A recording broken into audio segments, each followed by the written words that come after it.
اور اگر آپ گرم بھی ہوں اور وہ جواب جماعت اسلامی والا دے دی، بابا کمال کر دیا، 2 پتے ہی کھا لیے، کوئی لیمو نہیں توڑ لیا، کوئی کنو نہیں کھا لیا، کوئی آم نہیں توڑ لیا، تیرے 2 پتے ہی توڑ لیے، پتوں سے کیا ہوتا؟ ان باتوں پہ نہیں لڑا کرتے، چپ، زیادہ بولنے کی ضرورت نہیں۔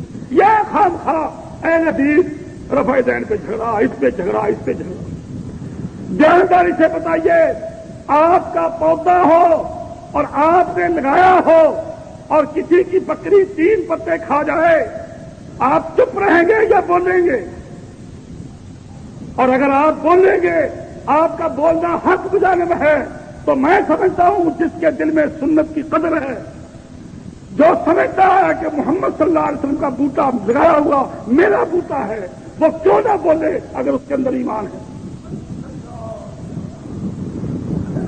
جب تو اپنے ایک بوٹے کی خاطر، اگرچہ اس میں 3 پتے یا 4 پتے کسی کی بکری نے کھا لیے، جب تو اس بوٹے کی خاطر بول سکتا ہے، اس کی خاطر اگر فساد بھی ہو جائے تو فساد کرنے کے لیے تیار ہے، تو پھر یہ کہتے ہوئے ہمیں شرم نہ آئے کہ جی سنتوں کے پیچھے کر لی نہ کر لی کیا فرق پڑتا ہے، داڑھی ہو نہ ہو، رفع دین ہو نہ ہو، یہ ہو یا نہ ہو۔ اصل میں قدر اس کو ہوتی ہے جو سمجھتا ہے۔ اب آپ اندازہ کریں، اللہ اکبر، آپ کی بیٹی جا رہی ہو، آپ کی بہن جا رہی ہو، آپ اگر دل میں غیرت ہوگی، کوئی ہاتھ لگائے یہ تو دور کی بات ہے، کوئی اس کے پاس، تو آپ اپنی بہن سمجھتے ہیں تو آپ لازماً بولیں گے کہ یہ ٹھیک نہیں۔ تو میرے بھائیوں، نبی کے دین پر غیرت کا آنا، نبی کے درخت کی بچوں تک کی حفاظت کرنا، نبی کے دین کی چھوٹی چھوٹی ٹہنیوں کی حفاظت کرنا، یہ اس کا فرض ہے جو سمجھتا ہے کہ محمدی بوٹا میں لگایا ہوا میرا بوٹا ہے، میرا فرض ہے اس کی حفاظت کرنا۔ یہاں شیخ الجامعہ تھے جو فوت ہو گئے، مولانا غلام محمد گھوٹوی، یہاں ایک حنفی عالم گزرے ہیں جن کے نام پر یونیورسٹی میں گھوٹوی ہال بھی بنا ہوا ہے۔ ان کے بارے میں وہ کہا کرتے تھے، حالانکہ وہ بریلوی خیال کے تھے، بریلوی ٹائپ کے تھے، یہ جو پاک پر ان کی دری ہے اس میں سے بھی گزر جاتے تھے وہ۔ مجھے مولانا عبید اللہ صاحب نے بتایا کہ مولانا غلام محمد گھوٹوی کہا کرتے تھے کہ اگر یہ اہل حدیث نہ ہوتے دین کبھی محفوظ نہ رہتا۔ اور میں یہ ممبر پر کھڑا ہو کر خدا کی قسم کھا کر یہ بات کہتا ہوں۔ مولانا عبید اللہ صاحب جس کو بھاولپور سارا جانتا ہے، مجھے کہنے لگے کہ مولانا غلام محمد گھوٹوی کہا کرتے تھے، اگرچہ وہ بریلوی تھا لیکن عالم تھا، وہ کہتے تھے کہ اگر یہ اہل حدیث نہ ہوتے آج دین کبھی محفوظ نہ رہتا۔ یہی ہے جنہوں نے دین کی حفاظت کی ہے۔ میرے بھائیوں، جب ہم یہاں آئے، ترجیح کی اذان کو کوئی جانتا نہیں تھا کہ ترجیح کی اذان کیا ہوتی ہے، یعنی اشہد ان لا الہ الا اللہ، اشہد ان محمد رسول اللہ، ان کلموں کو دہرا کر کہنا، 4 دفعہ اشہد ان لا الہ الا اللہ ہو اور 4 دفعہ اشہد ان محمد رسول اللہ ہو۔ یہ مسلم شریف میں حدیث موجود، نسائی میں حدیث موجود، ابو داؤد میں حدیث موجود۔ آپ نے اپنے صحابی حضرت ابو معذورہ کو یہ اذان سکھائی، اس کی درخواست پر علمنی سنت الاذان یا رسول اللہ، اے اللہ کے رسول مجھے مسنون اذان سکھائیے، آپ نے یہ اذان اس کو سکھائی۔ جب ہم بہاولپور میں آئے، ہم نے یہ اذان دلائی، جیسے حضرت بلال دوسری اذان دیتے تھے بغیر ترجیح کے، حضرت ابو معذورہ ترجیح والی دیتے تھے۔ اب ہم بھی کبھی وہ دلا دیتے ہیں، کبھی وہ دلا دیتے ہیں کہ نبی کی دونوں سنتیں محفوظ رہیں۔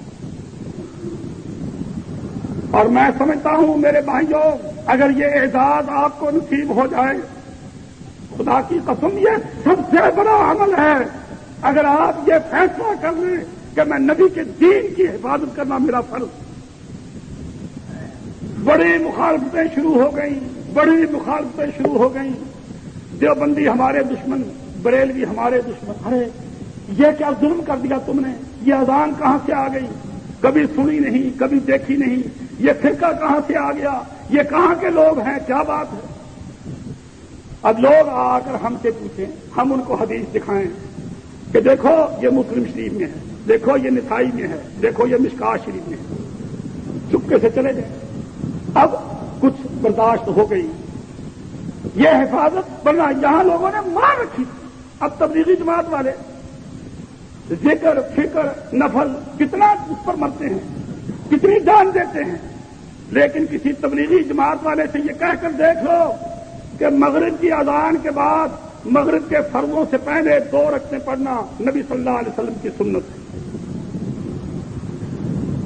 صحابی بیان کرتا ہے کہ میں بہت دفعہ آیا اور میں نے دیکھا کہ اتنی کثرت کے ساتھ لوگ یہ 2 نفل پڑھ رہے ہیں کہ مجھے یہ شبہ ہو جاتا کہ شاید جماعت ہو چکی ہے، لوگ بعد والی 2 سنتیں پڑھ رہے ہیں۔ اذان ہوتی لوگ پلروں کی اوٹ میں، یہ جو ستون ہیں ان کی اوٹ میں دڑا دڑ کوشش کرتے کہ میں 2 رکعت پڑھ لوں، وہ کہتا ہے میں 2 رکعت پڑھ لوں، اور حضور صلی اللہ علیہ وسلم نے خود پڑھے ہیں۔ دیکھو اللہ اکبر، اگر دین خالص ہو اور اسلام کو محمدی بوٹا سمجھا جائے تو پھر جو ہی بندہ سنے گا کہ یہ نبی صلی اللہ علیہ وسلم کی سنت ہے کبھی اس کی مخالفت نہیں کرے گا۔ لیکن یہی سنت تبلیغی جماعت والوں کے سامنے رکھ کر دیکھ لیں، جو عبادت پر جان دیتے ہیں اور جمعرات کو خاص طور پر مورچہ لگاتے ہیں، ان کے سامنے رکھ کر دیکھ لیں کیسے تیور بدلیں گے۔ ہیں جی یہ کیا؟ اس کا تو وقت ہی بڑا تھوڑا ہوتا ہے۔ کیا کہتے ہیں کہ مغرب کا تو وقت ہی بڑا تھوڑا ہوتا ہے، 2 نفلوں کی گنجائش ہی کہاں ہوتی؟ بھئی اللہ کے بندے، جس نے یہ بتایا کہ مغرب کا تھوڑا وقت ہوتا ہے اسی کی یہ سنت ہے، تو نے دین کہاں سے لیا؟ تو دین کیا سمجھتا ہے کہ دین کس کا حکم ماننا ہے؟ اگر تجھے یہ معلوم ہو کہ دین وہ ہے جو محمد کہے صلی اللہ علیہ وسلم تو تو صحیح مسلمان ہو جائے۔ تو دیکھ لو لوگ نفرت کرتے ہیں۔ ویسے اب عشاء کی رکھتے ہیں، دیکھ لو کتنی پڑھتے ہیں، 4 سنتے پہلے، پھر 4 فرض، پھر 2 سنتے ہیں، پھر کچھ اور، پھر کچھ اور، پھر فطر، پھر 2 نفل، 17 پوری گن دیتے ہیں۔ اور حالانکہ میں خدا کی قسم کھا کر کہتا ہوں دنیا میں کسی حدیث کی کتاب میں عشاء کی 17 رکعتوں کا نام تک نہیں۔ کبھی رسول اللہ صلی اللہ علیہ وسلم نے یہ نہیں کہا کہ عشاء کی 17 رکعتیں ہوتی ہیں، اور کبھی آپ نے عشاء کے فرضوں سے پہلے 4 سنتے 4 نفل کبھی نہیں پڑھے، کسی روایت سے یہ ثابت نہیں۔ لیکن دیکھ لو حنفی کتنے پکے ہیں اس پر، تبلیغی والا جان دیتا ہے ان 4 پر، اور مغرب والی پر اس کی جان جاتی ہے۔ ہائے یہ 2 رکعتیں تو وقت بہت تھوڑا ہے۔ میں یہ مثال کیوں دے رہا ہوں میرے بھائیوں؟ اس لیے نہیں کہ مجھے تبلیغی جماعت پر چوٹ کرنا مقصود ہے، میں صرف اس لیے یہ مثال دے رہا ہوں کہ خدا اللہ آپ کو صحیح مسلمان بنا دے۔ اسلام کو سمجھو چیز کیا ہے۔ اسلام امام ابو حنیفہ کے پیچھے چلنے کا نام نہیں، اسلام کسی اور امام کی پیروی کا نام نہیں، اسلام کسی مولوی کی بات ماننے کا نام نہیں، اسلام اس بات کا نام ہے جو محمد صلی اللہ علیہ وسلم نے کیا ہے یا کہا ہے اور حدیث سے ثابت ہے۔ اور جس آدمی کا یہ اسلام نہیں ہے، خواہ وہ جماعت اسلامی کا ہو، خواہ وہ جماعت تبلیغی کا ہو، خواہ وہ اہل حدیث بنا پھرے، اور یہ آپ اہل حدیث اللہ اکبر چلے جاؤ ملتان، اتنے اہل حدیث کے کبھی ختم نہ ہو، ختم کرنا بھی کو چاہے تو ختم نہ ہو، لیکن کام کا شاید ہی اللہ کا بندہ کو ہو تو سب مٹی سب بیکار، وہی سب ٹھیک، دیوبندی بھی ٹھیک، دیوبندیوں کی توحید بھی ٹھیک، ان پاگلوں کو یہ پتا نہیں کہ توحید ہے کیا، توحید کہتے کسے ہیں اور دیوبندی کی توحید صحیح ہو کیسے سکتی۔ میرے بھائیوں دین کو خوب سمجھو، اور یہی سب سے بڑا عمل ہے۔ جس آدمی نے دین کو صحیح طور پر نہیں سمجھا اس کا عمل کبھی راسخ کبھی درست نہیں ہو سکتا۔ یہی نہ سمجھنے کی وجہ سے یہ دنیا میں جماعتیں مذہبی جماعتیں دینی جماعتیں دنیا میں جو ناکام ہوتی ہیں اور آخرت میں اصل ناکامی کا احساس ہو۔ بظاہر تو دنیا میں بڑا کام چلتا ہے، تسبیح ہاتھ میں ہو، داڑھی لمبی ہو، دیکھو جی صوفی آدمی ساری رات اللہ اللہ اللہ کا. اب لوگ صلاۃ سلام کو دیکھو نا جی، تمہیں کیا تکلیف ہوتی ہے؟ صلاۃ سلام پڑھ رہا ہے، اللہ اور اس کے رسول کا نام لے رہا ہے، تمہیں کیا تکلیف ہوتی ہے؟ لوگ اس کو نیکی سمجھتے ہیں، لیکن لوگوں کو پتہ ہی نہیں کہ نیکی چیز کیا ہے. اور میں یہی آپ سے عرض کر رہا ہوں میرے بھائیوں، نیکی کیا ہے؟ نیکی محمد صلی اللہ علیہ وسلم کی پیروی کا نام. اسے یاد کرو، نیکی محمد صلی اللہ علیہ وسلم کی پیروی کا نام ہے. نیکی محمد صلی اللہ علیہ وسلم کی پیروی کا نام ہے. کسی اور کی پیروی کرنا یہ نیکی نہیں ہے، وہ گناہ ہے، وہ جرم. قیامت کے دن صرف ایک جھنڈا ہوگا، اللہ اکبر. قیامت کے دن صرف ایک جھنڈا ہوگا اور وہ محمد صلی اللہ علیہ وسلم کا ہوگا. کوئی کسی امام کی دکان نہیں ہوگی، کسی امام کی کوئی جھنڈی ونڈی نہیں ہوگی، کسی کا کوئی علم ولم نہیں ہوگا، صرف ایک محمدی جھنڈا ہوگا. اور اس جھنڈے کے نیچے جانا اسی آدمی کو نصیب ہوگا جس نے نبی کی سنتوں پر عمل کیا، جس نے دین نبی صلی اللہ علیہ وسلم کی پیروی کو سمجھا ہے. میں نے مثالیں بھی آپ کے سامنے رکھی ہیں. خود من شارب کا ایک آدمی کہتا ہے یا رسول اللہ آپ سے آگے ملاقات ہوگی، میرا بڑا دل چاہتا ہے کہ وہاں بھی آپ سے ملاقات ہو، آپ کا ساتھ نصیب ہو. آپ نے فرمایا خود من شارب کا، اپنی مونچھیں ٹھیک کروا دے حتیٰ تلقانی، پھر تیری میری ملاقات ہوگی. میرے بھائیوں خوب سمجھ لو، اس بات کو ذہن نشین کر لو، اپنے دل کی بیماریوں کو دور کر دو. کسی اور کا تصور آپ کے ذہن میں ہے اس کو نکال دو، صرف اللہ اور اس کے رسول کی بات کو دین سمجھو. جس دین کے بدنام کرنے والے ہم ہیں، آج ہر ایک کی زبان پر یہ بات ہے، ہر پڑھے لکھے آدمی کی زبان پر یہ بات ہے، ہر عوام جو ہیں یہ برائے نام مسلمان، ان کی زبان پر یہ بات ہے کہ پاکستان میں کون سا اسلام آئے. اتنا تو اختلاف ہے اسلام میں، یہ دیوبندی، یہ بریلوی، یہ شیعہ، یہ فلاں، یہ فلاں، یہ فلاں. کون سا اسلام آئے گا؟ وہ بیوقوف یہ سمجھتے ہیں کہ یہ سب اسلام کے مختلف فیزز ہیں، مختلف شکلیں ہیں، یہ اسلام کی مختلف صورتیں ہیں. میرے بھائیوں خوب سمجھ لو، اسلام کا ایک ہی ایڈیشن ہے اور وہ آخری ایڈیشن ہے. اسلام کا ایڈیشن ایک ہی ہے اور وہ آخری ہے، وہ محمد صلی اللہ علیہ وسلم. کوئی اس کے اندر ایمینڈمنٹ، کوئی اس کے اندر کسی قسم کی اضافہ، اس میں کوئی کمی، اس میں کوئی رنگ، وہ اسلام نہیں ہے. میرے بھائیوں یہ جو لوگوں کو مختلف اسلام نظر آتے ہیں یہ اسلام نہیں، یہ دھوکہ ہے، یہ فریب ہے. اسلام کسے کہتے ہیں؟ اسلام اللہ اور اس کے رسول کی بات کو کہتے ہیں. جب آپ قبر میں جائیں گے میری اس بات کو یاد رکھیے، جب آپ قبر میں جائیں گے خدا کی طرف سے یہ سوال ہوگا ما دینوں کا، تیرا دین کیا تھا؟ تیرا دین کیا تھا؟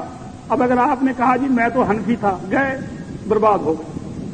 اور اگر آپ کہیں جی میں تو وہابی تھا، گئے، آپ کے پلے کچھ نہ رہا. اور اگر آپ نے کسی اور کا نام لے دیا تو بھی آپ مرے. آپ اگر سمجھتے ہوں گے کہ دین کسے کہتے ہیں اور آپ نے یہ میرا سبق یاد کیا ہوگا، ممکن ہے بعض دوستوں کو یہ بات بہت بری لگتی ہو، لیکن میں کیا کروں، میں بھی مجبور ہوں. دین جب فرشتہ پوچھے گا ماں دینوں کا، تیرا دین کیا تھا؟ اب جو زندگی بھر حنفی رہا ہو، نبی کی صریح سنت حدیث میں موجود ہو اور وہ اس پر عمل نہ کرتا ہو صرف اس وجہ سے کہ ہماری حنفی فقہ میں یہ بات نہیں ہے، وہ یہ بات کبھی نہیں کہہ سکتا، وہ حاجی ہو، وہ نمازی ہو، کہ میرا دین اسلام. میرے بھائیوں اسلام صرف اللہ کے رسول کی بات کو کہتے ہیں، کسی امام، کسی فقیر، کسی ولی، کسی پیر کی بات کو اسلام نہیں کہتے. اسلام صرف اللہ اور اس کے رسول کی بات کو کہتے ہیں. ورنہ یہ سوال اتنا آسان سوال سارے پاس ہو جائے، لیکن وہاں پاس کون ہوگا؟ بہت خال خال. اللہ نے 3 کیٹیگریاں بنا دی، ایک مومن، ایک منافق، ایک کافر. خدا پوچھے گا جو بھی جائے گا فرمایا جب جو مومن ہوگا وہ بہت کانفیڈنٹ ہوگا، بالکل گھبراہٹ نہیں ہوگی، بہت حوصلے والا ہوگا. حالانکہ فرشتے کو دیکھ کر جان نکل جائے آدمی کی، لیکن جب فرشتہ آئے گا تو وہ کیا کہے گا؟ ٹھہر ابھی مجھے نماز پڑھنے دے. اللہ اکبر، کس قدر یعنی اس کے دل میں حوصلہ اور ہمت ہو. فرمایا مومن یہ کہے گا ٹھہر ابھی مجھے نماز پڑھنے دے. فرمایا کسی وقت تم اسے دفن کر دو، اس کو یوں معلوم ہو رہا ہوگا جیسے سورج غروب ہو رہا ہے اور میری نماز کا وقت جو ہے وہ ہو گیا. اور فرشتہ اسی وقت جان جائے گا کہ جو یہاں یوں مجھ سے بات کرتا ہے اسے تو کوئی سچ مچ محمد جیسے پیر کا ہی مرید ہو سکتا ہے، جانے والے پیر کا مرید تو سوال ہی نہیں پیدا ہوتا کہ ایسی بات کرتے ہیں. اور امل منافق والکافر ہو، جو ڈب خڑبا مسلمان ہوگا جیسے ہم ہیں، جو ہوگا ڈھیلا مسلمان، سب ٹھیک، یہ بھی ٹھیک وہ بھی ٹھیک، امام بھی دین میں داخل اور فلاں بھی دین میں داخل، پیر بھی زمین دین میں داخل. اب آپ اندازہ کریں کہ جی میں حنفی، مسلک میرا حنفی، مشرب میرا چشتی، اور میرا طریقت میری فلاں کی، میں فلاں کا ماننے والا، میں فلاں کا ماننے والا. یہ کہاں سمجھا کہ اسلام کیا ہے؟